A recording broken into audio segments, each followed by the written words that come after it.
Jean Paul Gaultier has wowed the fashion world for 4 decades with his influential clothes and rule-bending designs. Melissa Grelo recently sat down with the French designer to talk about his legacy, success, and groundbreaking reinvention of sexuality in the fashion world.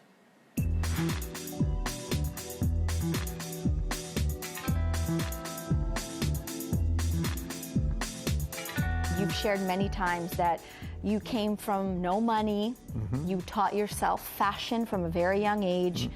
I want to know, there are so many people like you who have a passion and a skill and a talent for fashion, but they were not able to make it in the fashion world like you have.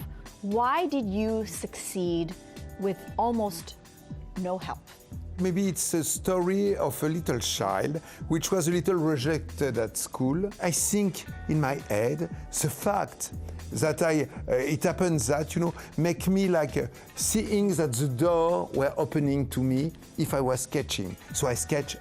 So I have that obsession. So I wanted to do it. And I was sketching, and it gave me the confidence in myself that I have not before. And when I started to do it, it was like normal, like for me, like it succeeded. I have no plan of success. My school, I didn't do school of fashion, but I read the magazine and what they were saying on the explanation. They were saying, oh, we did that model which is a little avant-garde, that model which is a little shocking, but we love that one. We love giving advice, etc.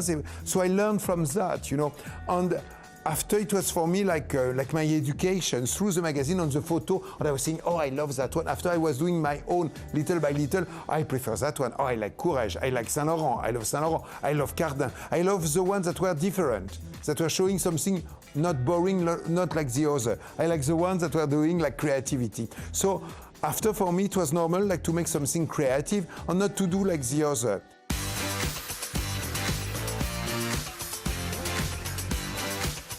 What you did 20, 30 years ago with your models, your fashion shows, back then people were saying, this is so unconventional, creating unisex clothes, choosing models that were a very different kind of beauty, one of which was our very own Canadian Stacey McKenzie, who we adore in Canada, and she was front and center in many of your shows. And people are doing that today still and saying, this is new, but you introduced this to the world decades ago.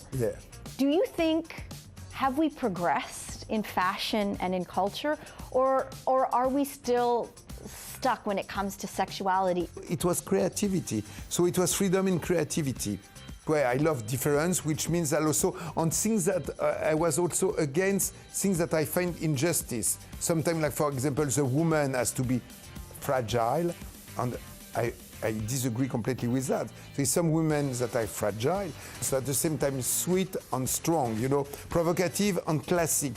I like that. And same for the men. I think that sometimes there is some masculinity, but also some men that are beautiful, more fragile, more different. Some qualities that women have.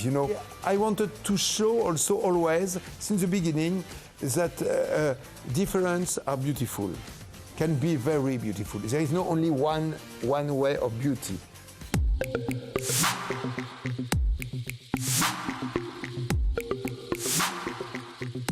So do you, when you design, whether it was then or today, when you design and sketch, are you thinking of the person who's going to wear your clothes, or are you thinking first of the show? No, I'm thinking of the clothes, because first is clothes. I know that, for example, at the base, I always have the notion that clothes, for me, the best compliment was like if I see my clothes on the shoulder, on the body of somebody wearing it, somebody that bought it, that was a proof of love. It was loving what I am doing, that was my goal. So I wanted to do clothes that people could wear. Well, you've been so generous with your time, so merci beaucoup. And again, welcome to Toronto. Thank you very much. Thank you.